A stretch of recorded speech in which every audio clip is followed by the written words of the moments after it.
What are psychological triggers? Well, the best way to think of them is like a stimulus that produces some kind of reaction in a person. While there are countless triggers that we could talk about, for the sake of simplicity, I want to cover three of my favorites that I think are most helpful in the context of landing page optimization. Those three triggers are loss aversion, perceived value bias, and the foot in the door technique. Loss aversion is the theory that we fear loss considerably more than we desire gaining something.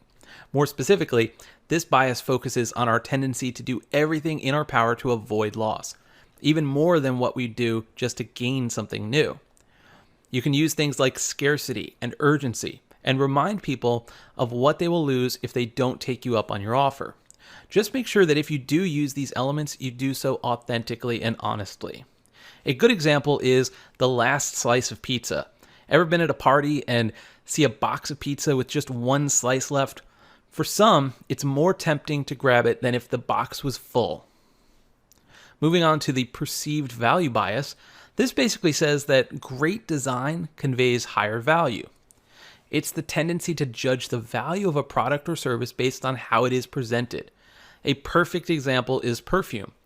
The bottle and the package it comes in costs way more than what the actual liquid inside costs. It's all about the branding and the packaging and the marketing around the fragrance.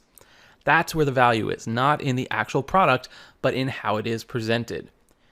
You can use this principle on your landing pages in a number of ways. Most obvious is just making sure your page design looks professional. This will increase the perceived value instantly. If your landing page looks like it was designed by a high school student in Microsoft Paint, then you're going to have some issues. Lastly, we're going to talk about the foot in the door technique. This says that once we've performed a small action, we're more likely to continue performing additional actions. Salespeople use this all the time. Have you ever bought a new car? Did they let you sit in it first and maybe test drive it? Did they suggest you just fill out a credit application to see if you would be approved for any special rates? These small steps can ultimately lead them to the final sale. On a landing page, this is incredibly powerful. Take this example of my landing page checklist lead capture page. I use what's called a two-step opt-in process.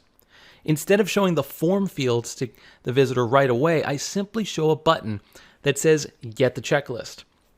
And then when clicked, they see a light box which contains the form fields. What I'm doing here is I'm getting the visitor to take a small action, just clicking on a button, before they take a slightly bigger action, filling out the form. This changes the dynamic of what I'm asking them to do, and once they've taken that first step, they're much more likely to follow through with the rest of the steps. Well, that brings us to the end of part 3 of this course. Up next in part 4, we'll be focusing on copywriting, which is an important skill for every conversion optimizer to have. I'll see you there.